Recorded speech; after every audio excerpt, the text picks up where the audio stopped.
because we have the panel discussion and we have great panelists here who are ready to answer to your questions.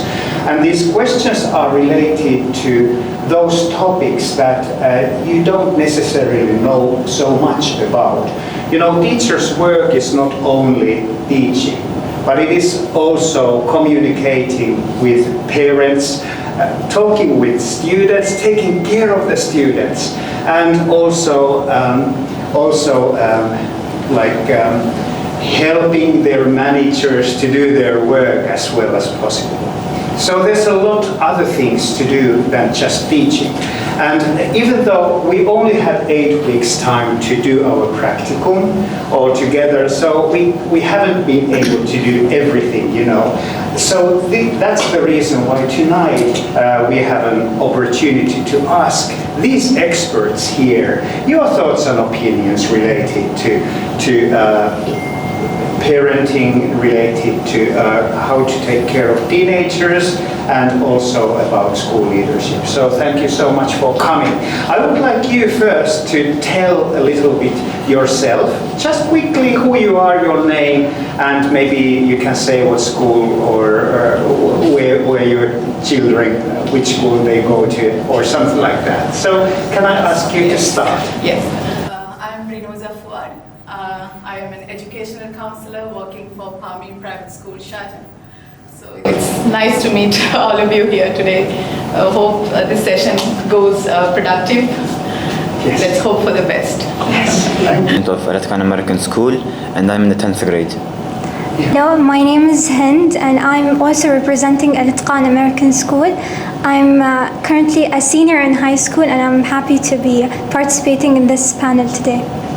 Manager here, but at the same time I'm a father of my daughter, grade 1 in Sabbath school. Hi everyone, my name is Sabi. I am the assistant head of primary school at Victoria International School in Maliha, not the Darwin branch, the recently opened one we opened last year. So I primarily focus on grade 2 to grade 7. Oh, so welcome everyone. All right. Let's start. The students have prepared questions, and the first question is about leadership. So please, can you address that question to Mr. Sabi? There's 2 parts to that. I'll answer that in 2 parts. I think from a teaching, or for the teachers and for your staff, you know, when we talk about teacher well-being, often it's finding that balance between managing their workload within the time frame that's been given. And I think now, especially in 2022, for our school, we've looked to the technology to be able to streamline that, because we can't crop more time in the day. There's only 24 hours, and of which we are only here for so many of that. But the workload is still the same. And it's about, you know, trying to streamline that, trying to find ways that we can work more effectively and more efficiently together, and then leverage that to be able to then, you know, apply that into your classroom. So for example, at our school, I'll just list a couple of things that we've done to make, you know, keeping in mind teacher well-being. We've structured the planning, for example, in a way where teams come together to collaboratively plan on a shared document, because, you know, you've got a skill set that I don't have, and I've got a skill set that you might not have, but, you know, and then he's on our team and he has a skill set that none of us have. So if we're teaching, so for example, maths, we'll come together to map out the week and see what that will look like. You might have a brilliant idea on how to teach fractions that I didn't think about, but we'll all put it down on a collaborative document. But then what we then allow teachers to do is use that document to then leverage it into their classroom. So you've still got the creative freedom of how you want your classroom to look like within reason, but you're still, I guess all 3 of us are still on the same page, because we know where we're heading. So I think the biggest thing that I've popped up, that I've heard with teachers come up with, is when they talk about their well-being, is they feel like, you know, they've been forced to work a particular way that isn't necessarily how they want to work, and we end up creating these cookie-cutter classrooms that look exactly the same. But you might not want to teach that way, and I might not want to teach that way. But as long as we're teaching the same concept, you know, I might do it through, you know, using an iPad app or something. You might do it through interpretive dance, but still, you know, giving you that creative freedom, but giving me that creative freedom. And I think our teachers have really relished that, because they're still working off a consistent document, and their personal planning looks exactly the same as well. So there's that part of it we've tried to streamline for the teachers. Another thing that we've done is we've moved away from, say, an email culture and leverage things like Microsoft Teams. The average time, taken to open and read an email is about a minute. And I'm sure everybody has been part of this, reply all culture. You send out one email to 12 people, and it might just be information that they need to read, but someone hits reply all and says, thanks very much. And then, 10 people get that. That's 10 minutes of work. And then one person says, oh, someone's thanked them, so I'm going to do that too. So then eventually everybody in that chain, create, minutes of pointless work for everybody. And you get to the bottom and you think, oh my Lord, there's nothing there that's actually of value at all. I just needed to read all these thank you messages. So to move away from that and to kind of streamline that, we went to Microsoft Teams. So it's, for those of you who haven't used Teams before, it functions kind of like Facebook. We'll put out an announcement, it might just be an update about a meeting or whatever it is, and rather than getting reply alls, people just click the like button. So only the person who's posted that gets those notifications. Nobody else gets those notifications. So it's very much a one-way street when it comes to informing teachers. So it's just leveraging those tools and trying to streamline that. So at our school, we don't even use the emails. If you get an email, it's usually for formal communication. It's generally because you've done something wrong, or there's something or something formal is coming through. So there is this culture of, oh, I got an email, But I think moving to Teams, it's actually made it far more personable for our teachers as well.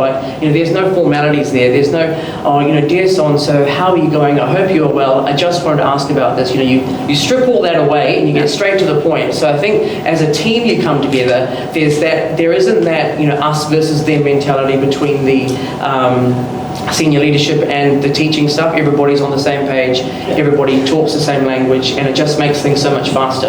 Especially in Sharjah with the 4-day work week, with the workload still more or less being the same but concentrated down, it's just trying to find time to be more efficient.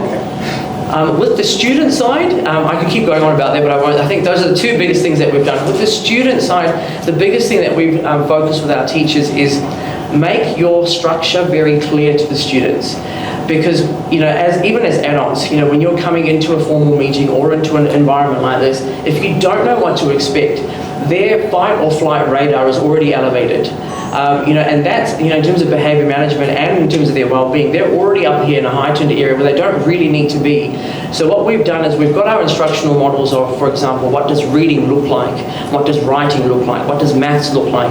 And we've worked with teachers to train them. So if I walked into your reading lesson and I walked into his reading lesson, I'd like to think they would have similar structure. You might read to the class for about 15, 20 minutes and then you'll break into your group work. And the same would happen in your classroom.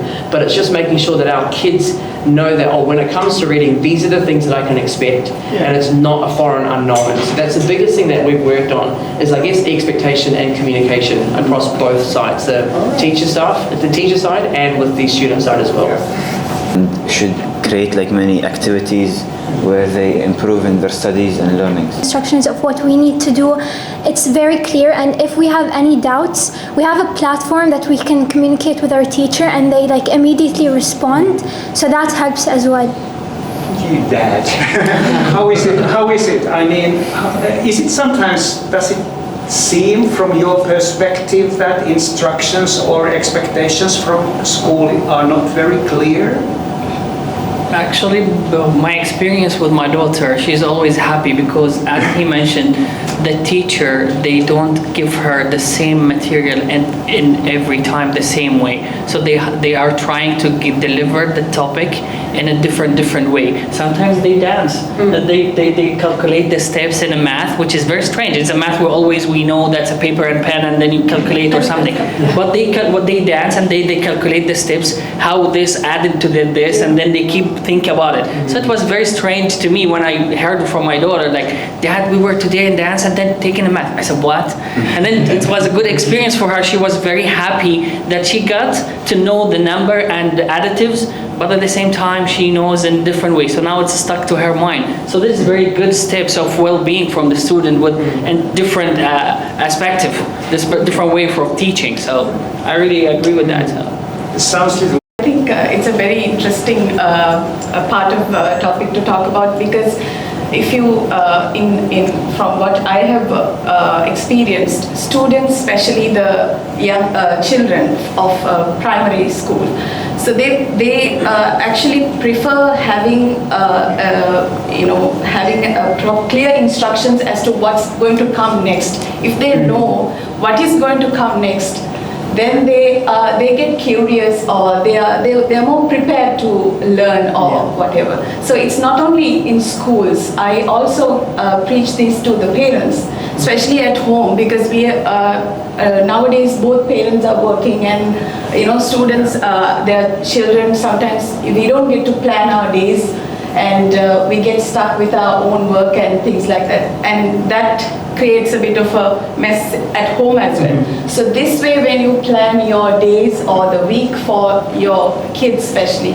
they get engaged and they know what's going to come next, and you can add a bit of a reward or something like that to make it complete. So this is one of the important aspects when it comes to students' well-being, I feel. Also, I think she also asked about the teachers' well-being, I guess. So in that case, also when the organization, it could not only schools, any organization for that matter of fact, if things are put in place, clear instructions are given, and things are systematic, then that makes our work a lot easier, isn't it? Yeah. So, yeah, I think that's a good approach. Please. I know all schools have got their timetable, but how do we leverage that timetable where it's a language that the children actually know? So I know in secondary it's a bit different. It's probably not as visual, but in the primary sector, like across at our school, what we've done with the timetable is we've got visual icons for every subject, and all the teachers have got the same icons. They've got the same timetable on the inside of their classroom and on the outside as a visual, but they've got actual task boards. So I know if you walk into a primary context, you've got, today's Monday, here's the date, and you've got, colour by colour, the different sessions that they've got. If you walk into any one of our classrooms across the whole school, everybody's using the exact same icon. So the students know, even if, say, I'm absent and someone else comes in and someone else does something different, they know that the red is for maths, or that the green is for reading, and that the blue is for writing. And you would have a similar sort of timetable structure as well. Yes. And we sandwich our days with a morning circle time and an afternoon circle time, where we do a little bit of a reflection, or set up the day, but then at the end of the day, the teacher always makes a point of mentioning, this is what's happening tomorrow, and you go through the timetable again. Even though, Tuesday has stayed the same for the past, however many months it is, it's just going through that again, so they know, tomorrow morning when I come in, first period we've got English and we're going to do this. And we just drop them a little bit of a hint on what's happening, just to excite them. It might be, we're going to be doing maths through dancing, and it's just getting them thinking again, how are we going to do this? And you send them off again, so they know they're coming in with a little bit of information, looking forward to something that's going to spark some sort of curiosity with them.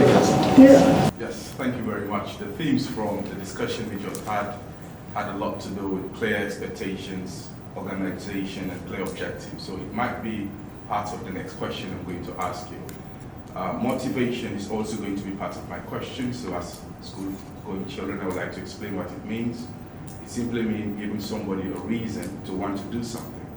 So my question is, as students, as teenagers, what really do you think motivates you to be able to enhance your skills effectively as school-going children? What do you think?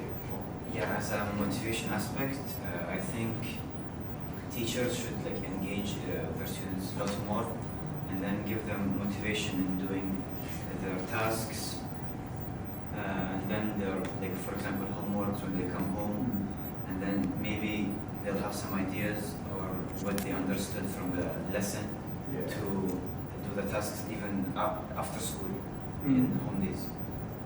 Fighting all the possible challenges that can come to your way really motivates you as a student, and knowing that if you keep fighting to achieve your goals and doing whatever you can to succeed really motivates you. And I always talk to her about the big goals, how this will be related in a practical life, how it will be related. Because one day she comes, she said, I want to be a painter, I want to be a paint. So I told her, okay, that's great, but we need to understand how you start to paint, what is needed, what's the requirement. Next day she said, I want to become an engineer like you. I said, okay, and to do an engineer, you need to be very good in math, you need to be very understand with the basics, what's we need from physics and math, so you need to be very good in this. So I motivate her to understand and to study this and this. I told her, like, we need to go smaller steps, and then we'll go higher and higher and higher with the bigger steps, with the bigger goals. So every time I try with, she's a still baby, the problem is not like a teenager or a senior, because she's still not clear what she wants, because she's still learning. Yeah. So I'm trying to keep whatever she's learning new, motivate her in a different way, but to keep her interesting. Yeah. But to answer this question is, I believe if you want to motivate someone, you need to find their goal. So, and then to create a task from that goal, different student, they need to have different goals. So for example, she want to become an engineer. He didn't decide it yet. So I need, as a teacher, as a father, I believe like two responsibilities. For the teacher, you need to dig deep what his ultimate goal, where he want to go, where he's interested more. Is he interested in math and physics or in literature and other things? Maybe he want to be different than a businessman or something, not only an engineer. For her, maybe she's in aerospace, she want to decide, she like it. So that's mean I need to push it. From parents wise, that's mean I need to take her to, for example, an expo when it has their video and everything. Lead the teenagers to go to certain direction, even not necessarily like they are not aware of it, but somehow. What do you think? Into two categories from the psychological perspective: external and intrinsic and extrinsic motivation. So, as a counselor, I think motivating student is a collaborative thing. It's not just from within. It has to come from the parents, from the teacher, and then there are many people to play a role in a student being motivated. So at an earlier stage, giving them the space to explore themselves, getting to know who they are and what they want, giving that freedom with in an appropriate environment at home as well as at school would help them explore themselves, who really they are. And of course they are, nowadays I think children are they are very open to, when you take a career or becoming whatever they want to be, there are certain aspects that they may have to consider, like for example their interest, their knowledge, their personality, type of personality. So giving that exposure, like getting to know themselves first in the first place is what I encouraged. So that can start from any age. So that, of course, with baby steps, it takes time of age-appropriate steps. True. How is your school? I mean, I think it's quite interesting to know. I don't know what you guys will become when you become older. Maybe you will become teachers. but I mean that. But I mean that it's not very easy. The world is open for you, so you can do a lot of things. But how? And I think that sometimes teenagers they would need some. In terms of motivation is the important role that you play in terms of your relationship with those students as well. I think in the classroom, and I'm referring back to my grandma, something that she said to me when I entered the classroom for the first time. She was an educator. She said to me, children are a map of their parents, students are a map of their teachers. And she said, when you stepped into that classroom, 99% is theatre, 1% is fact. So everything that you've learned and the curriculum that you're referring to, that's the 1% that she referred to. 99% is how you present. It is really a theatrical performance. If you're excited about something, naturally they are motivated. But you've got that strong connection with those kids, especially in those teenage years. They will perform purely because they like you, or purely because of the relationship they've got with you. Now, in our year 6, 7, and I've seen it already with our 5, 6, and 7 7s, especially our boys, you know, they've got some strong connections with particular teachers who they're working their way to build that relationship. They struggle to extract a lot out of those students, and it's not even about identifying their goals or where they need to head. It's just really about knowing that child and how they learn. And for a lot of our teachers, for example, there's a student who I worked with last year who's now in grade 7, and him and I have a very strong relationship purely because of, you know, what he'd gone through while I was teaching him. I can go on there and I can teach him the most boring thing in the world, and he will happily do that. He won't ask a single question. Yeah, but with his maths teacher, who he's still sort of building that bridge with, she presents things in the most exciting ways, and I'm amazed looking at that. But it just doesn't seem to tick a box with him yet. Right. You know, she's getting there, but I do think there is a massive role placed on that work. It's actually building that rapport with them. You know, where you can actually drop your guard a little bit, and you can just be yourself. And as they get older, you can directly talk to them like you do with another adult. And I think they respect that more. I mean, you guys can correct me if I'm wrong here. The teachers that probably stick in your mind are the ones that probably are the ones that you can talk to directly, and the ones that respond to you directly as if they are a friend of yours. But there's still an element of respect, but they are much closer to you than someone who's a bit more further away. Where do you Yeah, I agree. And I noticed like how the class was very interested in what she teaches them. They were always engaging, and they found like the activities they're learning. Like during the teacher that we had, like most of the students used to get like very good grades because they enjoyed her class, you know? For example, when I was in grade 4, I had that one teacher. He was teaching us math, and then he was always strict with us, so we didn't usually enjoy his lessons. But there was that one English teacher. He used to give us like fun activities, games. He was talking with us. He was explaining everything clearly during the tasks, and then that's why we always loved him. He supported us in every other tasks, so on. Those really matter, even though we don't really focus on necessarily focus a lot on that. It takes a long way. 100%, I agree. Yeah. It's that one connection with those individual students, just so they know that you know that they're there. Exactly. And that's it. Yeah. That's Thank it. you. With your child, quality time, is it possible during the weekdays or weekends? So how much time do you think? Depend on the, she's very social. Opposite to my little sister. My sister, she's very shy. She don't interact. I believe the time needed for your children as a parent, you need to decide. But for me, I give her around 4 or 5 hours a week. But her mom give her 4 hours a day. So that's different. Because we are sharing. As a parent, we need to share. I'm busy at work, she's not working. So we need to calibrate together to understand. So whatever I miss, for example, from that 4 hours, she's teaching my kids. And then she told me, Omar, Mariam says that she was very bullied in that class, so you need to go to the teacher. So I calibrate there, and then I need to talk to my daughter before she sleep. Because I have a rule as a father, we need to talk before she sleep.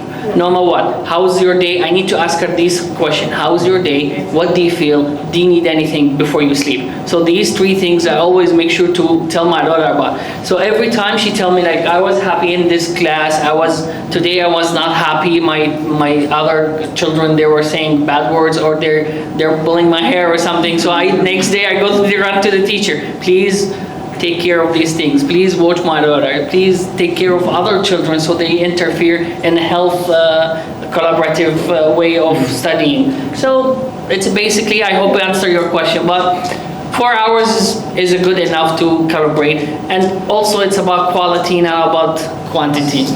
So the quality of the time, even when you play with her for 5-10 minutes, and then you talk to her to let her engage more with you, that's better than 4 hours just keep silent on watching YouTube or TV, right? So it's about...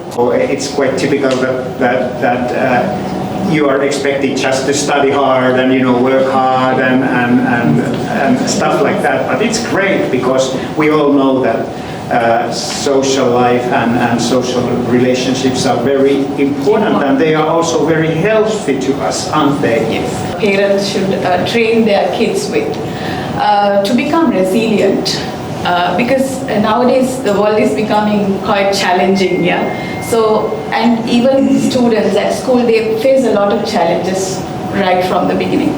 So what happens these days with a lot of parents is that it comes as a complaint to school. You know, if something happens in the classroom, it could be something minor or something extreme. That is up to the parents.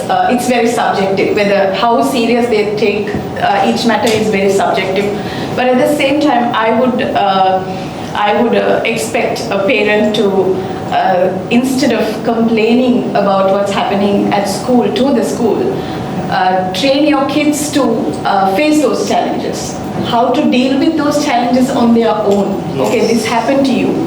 How are you going to sort it at school? How you are going to react to it with your classmate? So rather than taking it as something bad happening at school, because end of the day when they come out of school, they are going to face similar challenges. So how they are going to face that should be prepared from the school level, rather than always being depending on the management or the adults, whoever they're exactly. If I don't go, it's not about complaining. Yes. I disagree with all the parents. They go directly to school. They complain. Exactly. It's about communication. Again, it's the way of communication with the teacher, It's with the principal, with different level. As you said, it depends on how the serious of the problem, how they take it. But for me, I always go to the teacher or maybe supervisor. I only have to go once, but the teacher always been very helpful. She always understand what's the need. When I tell her deal with this situation, take care of this, to understand how to avoid this, because nowadays is YouTube, it's very problem. Yes, it's very good, but at the same time they teach the kids different things that's still early for my daughter to learn. So when I go to tell the teacher, please, if she discuss with you this, tell her this is the answer. Tell her that's your dad what it said, or in a different way, but in your way, because the teacher, they need to know is one word from a teacher, it's made their day and or very happy day. Yeah. One word. Exactly. All stake, it's one word. So I believe the teacher, they have a strong message. Because if we have, for example, he still remember his math teacher from 4th grade, so he's 10, 6 years now, and one word. Just a smile can simply make it. Because it is very easy to fall into this trap that I think some parents and students have Be on the same side. That we are there to support the students' learning, and that's. Parents who've come from an environment where maybe schools aren't as open, or haven't been as open for them to be able to come in and have these kind of conversations. And you can probably relate to what schooling was like when you were there to what it was like to now. It was schools were very, I think, used to be quite an intimidating place to walk into for a lot of parents, or depending on their backgrounds. But I think now that it's very open and that they can come in and have those conversations, it's different. But I think bring them on board by talking their language, and I think talk their language by telling them that their child is one of yours. And if you can communicate that across, they will give you a get out of free jail card to be able to address any behaviour the way you think is in line with the school's policy, which, whether we like it or not, is pretty much more or less how we want everybody to be. It's just the terminology and the frameworks that we use, which differs from school to school, but ultimately it's still the same sort of outcome.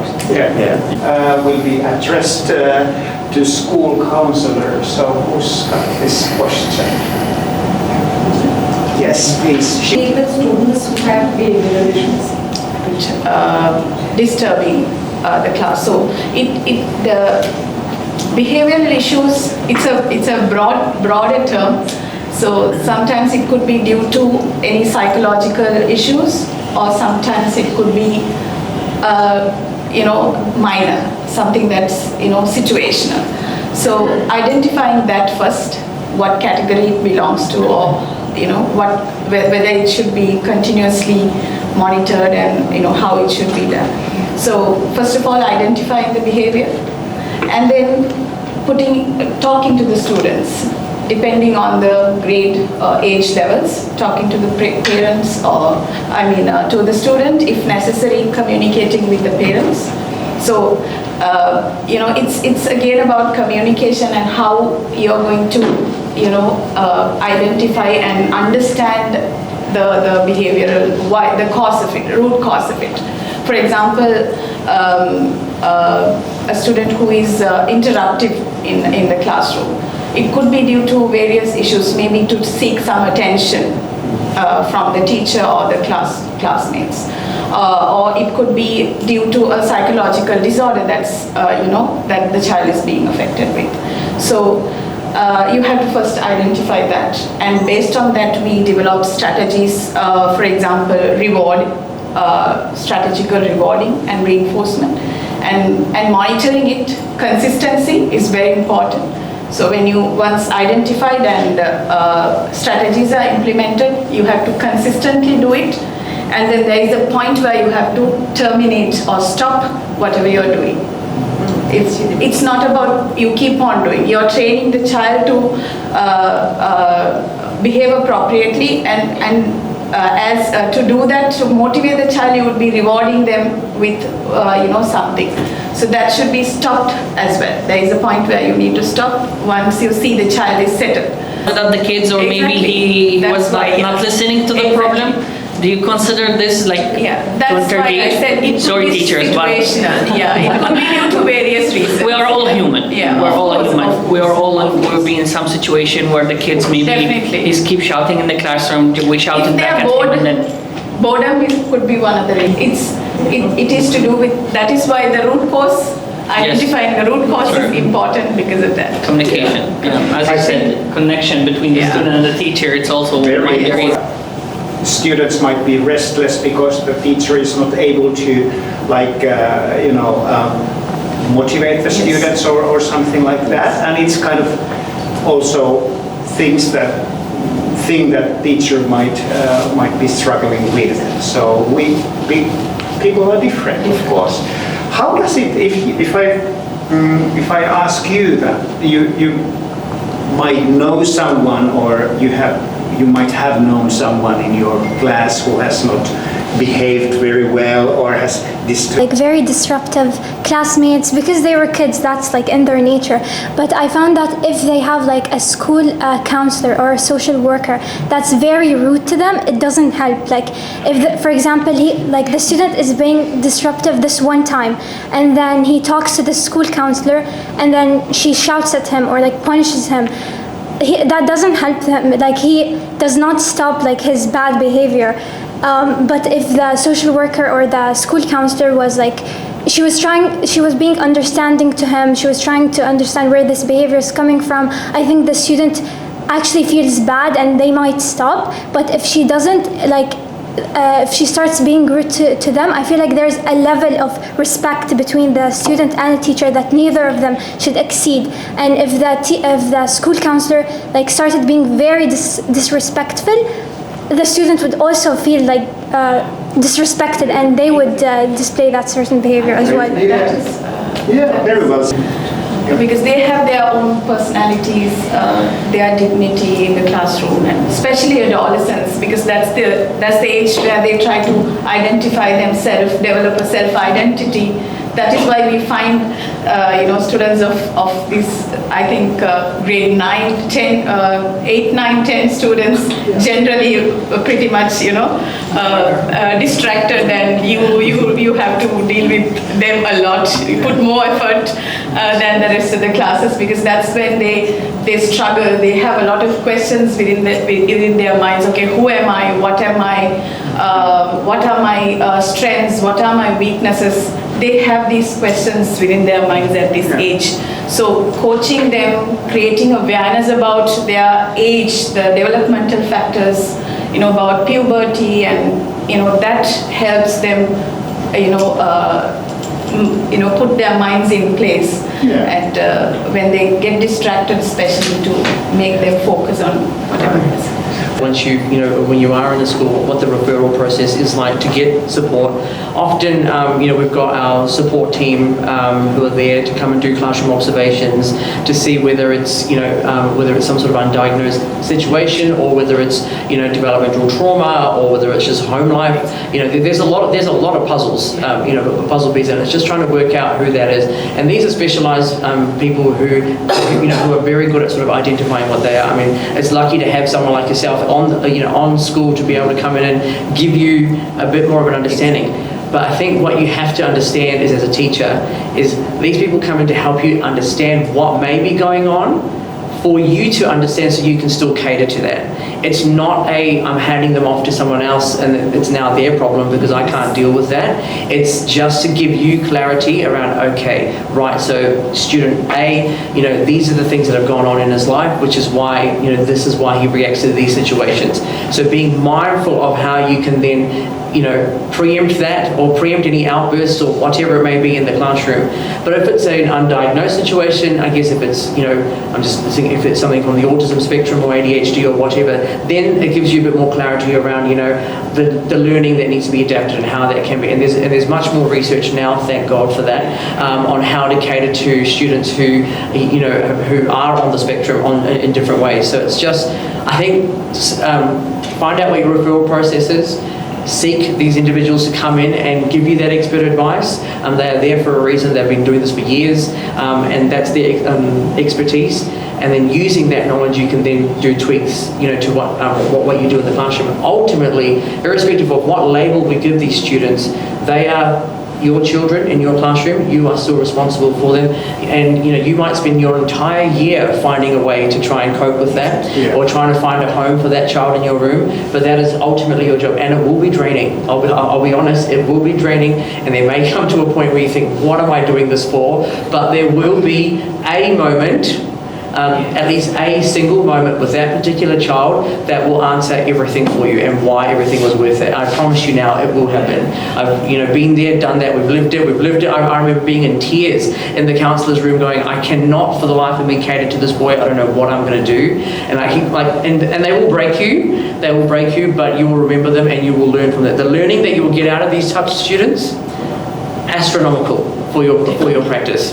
And I think in terms of your fight or flight radar, you'll be far more prepared to be able to cater to all the students that come through the door as well. So tap into that knowledge that you've got at schools. I know some schools aren't lucky to have that, but there will be someone in your leadership team should wear that inclusion umbrella, that title. So seek out who that person is and talk to them early on. As an adult, you'll be able to sort of gauge, whether something's off, but don't go about diagnosing people yourself. Get the expert advice to come in to give you the strategies. Do you agree? That's very Depression, ADHD, this kind of novel, and you just use it. Yes, totally agree, and that's the reason why we don't. In our program, this diploma program, we do not really concentrate on diagnosing because it's not what teachers are supposed to do. But I think it's good to be mindful and sensitive. If something weird is going on in the classroom, so ask support, ask some help, and you don't have to blame yourself as a teacher that I'm not able to collaborate with this person, maybe because there's support available, right? Yes. So rather than using the labels itself, you can use the symptoms. Yes. Simply address the symptoms when you have to really address on it. Descriptions of behavior. So. Thank you so much. I ask the panelists, please stand up and come here. Let's make the way here. And Dr. Cheney, would you come here together with me? There you go. Thank you.